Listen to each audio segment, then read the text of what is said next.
ఇదివరకే 2018లో నేను పెట్టించుకున్నానండి ప్రార్థన.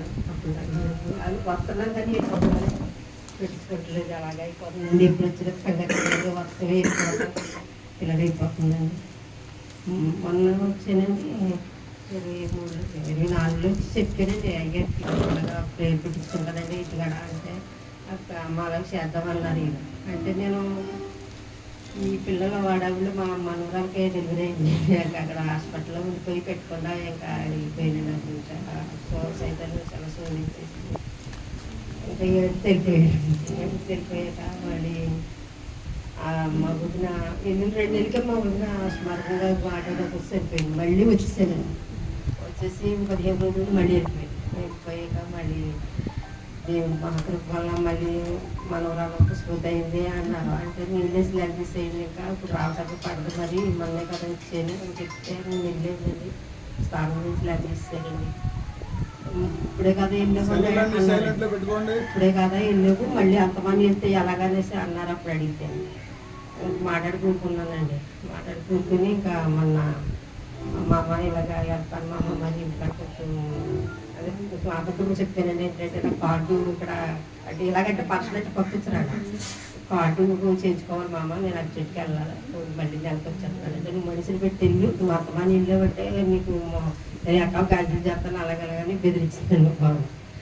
అయితే ఒక ఆవిడని చూసి మా తెలుగు ఆవిడని అక్కడ ఒక నెలకే పెట్టి వచ్చాను.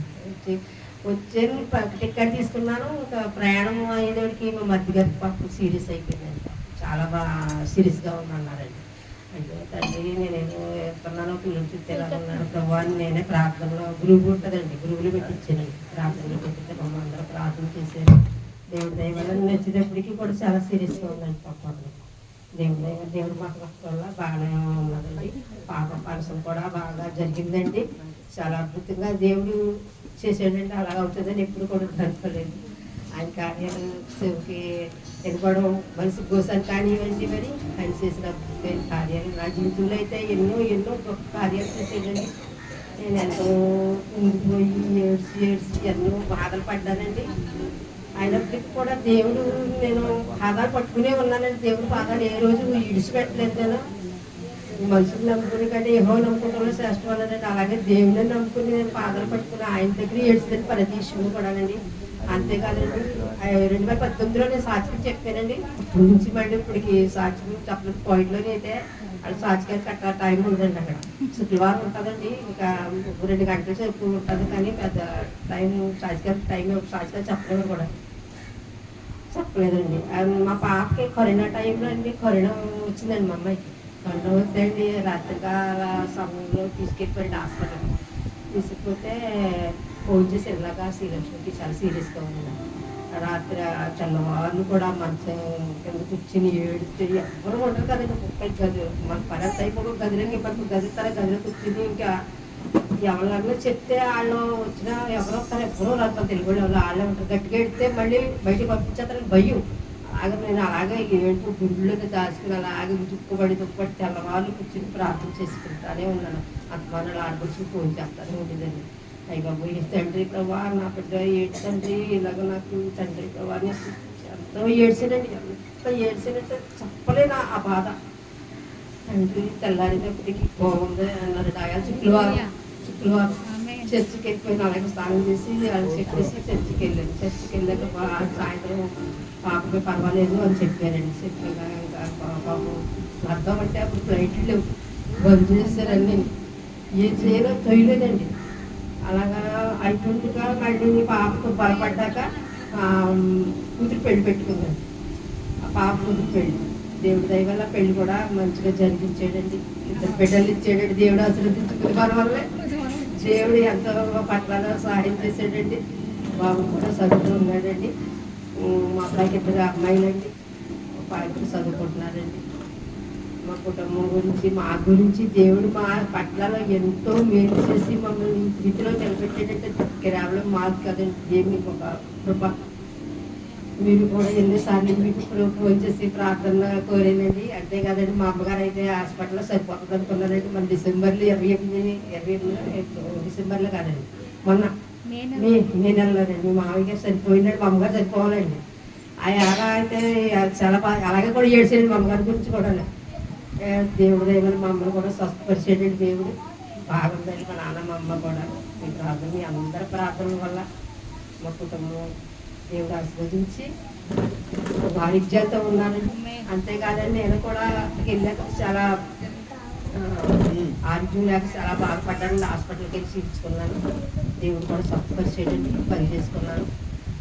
మళ్ళీ నేను వెళ్ళాలనుకుంటున్న నెలకి వెళ్ళిపోవాలండి.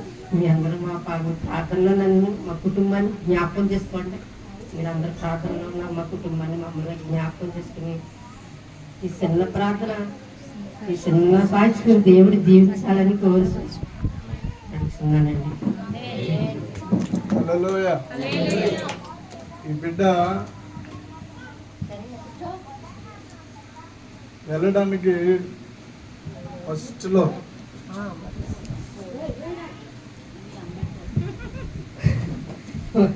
సారీ అండి, మర్చిపోయి. ఫస్ట్లో అయితే అండి 2004లోనండి అనుకోకుండా నేను కోవిడ్కి వెళ్ళాలని నిర్ణయించుకున్నానండి. 2004లోనండి. 2004లో అయితేనండి ఫస్ట్ నేను అప్పుడు అమ్మగారు డాడీ గారు అమ్మగారు నాకు పొలం కుట్టుకునే చేసేవాళ్ళు. ఆయన సేనేది ఇచ్చారంటే నేను వెళ్ళి ఇలాగ చెప్పానండి. చెప్పగానే అప్పుడు బాబు ఉపాసంతో ఉన్నారు. ఫాస్ట్ గారు ఉపాసంతో ఉంటే నీ అమ్మ నీకు ఏదో మొత్తం ఈ నెలలో అక్కడికి వెళ్ళిపోతామని ప్రార్థన చేశాను. అలాగే ఆ నెలలోనే ఏదో వచ్చేసి అనుకుంటుంటే ఎంతో మంది అంటే సంవత్సరాలు ఉంటారంటండి. అలాగే లేను నేను. వెంటనే వీజా వచ్చింది, వెళ్ళిపోయింది. దేవుడి దయవల్ల అప్పటి నుంచి ఇప్పుడు దాకా కూడా దేవుడు సలగా చూసి ఆరోగ్యం ఇచ్చి నేను పనిచేసుకుంటాను. అంతేకాదండి దేవుడు పరిసరే చేస్తున్నాను. నేను అక్కడ నేను ఎంతో మంది తెలుగుకి నేను సువార్త చేస్తున్నాను అక్కడ. దేవుడు నాకు అవకాశం ఇచ్చినట్టు దేవాదేవుడికి వందనాలండి. హల్లెలూయా.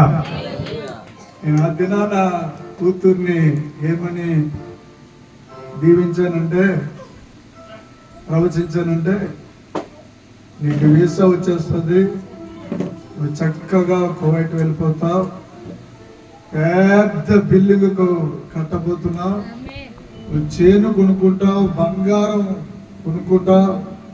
హల్లెలూయా. ఇక బంగారం వద్దు బాబోయ్ అన్న ఆవిడ ఇవిడే. హల్లెలూయా. దేవుడికి స్తోత్రం. ఈ అభిషేకం అప్పటి నుంచి ఇదిగో ఇంత ఆశీర్వాదము దేవుడిచ్చారు. హల్లెలూయా. చక్కటి జ్ఞాపకం చేసుకుని చక్కటి సాక్ష్యం ఇచ్చిన బిడ్డను మనసారా బిడ్డలందరినీ, మీ కుటుంబ సభ్యులందరినీ, మరి ముఖ్యంగా నా బంగారు చిన్న కూతురు సౌభాగ్యవతి, హల్లెలూయా, చిన్న కుమారుడు పేరేంటమ్మా వెంకటేశ్వరరావు గారు.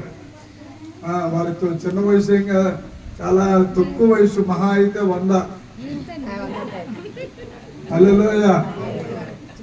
100 సంవత్సరాల్లో కూడా ఏమంటున్నాడు, నేను 120 సంవత్సరాలు పదితో ఆటోమేటిక్ అంటున్నాడు. సైకిల్ కూడా నాకు అర్జెంట్గా అంటున్నాడు ఆయన. హల్లెలూయా.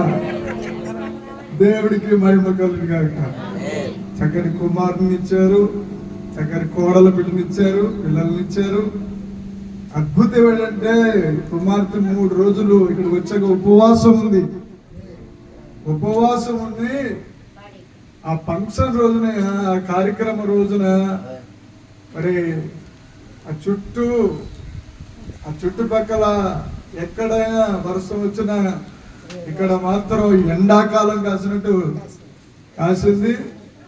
బంధువులు, స్నేహితులు అందరూ నిజంగా చెప్పాలంటే పెళ్లి జరిగినట్టు జరిగింది. కొట్టండి చప్పట్లు. హల్లెలూయా. దేవుడికి మహిమ కలుగును గాక. ఆమేన్. సాక్షి దేవుడికి మహిమ.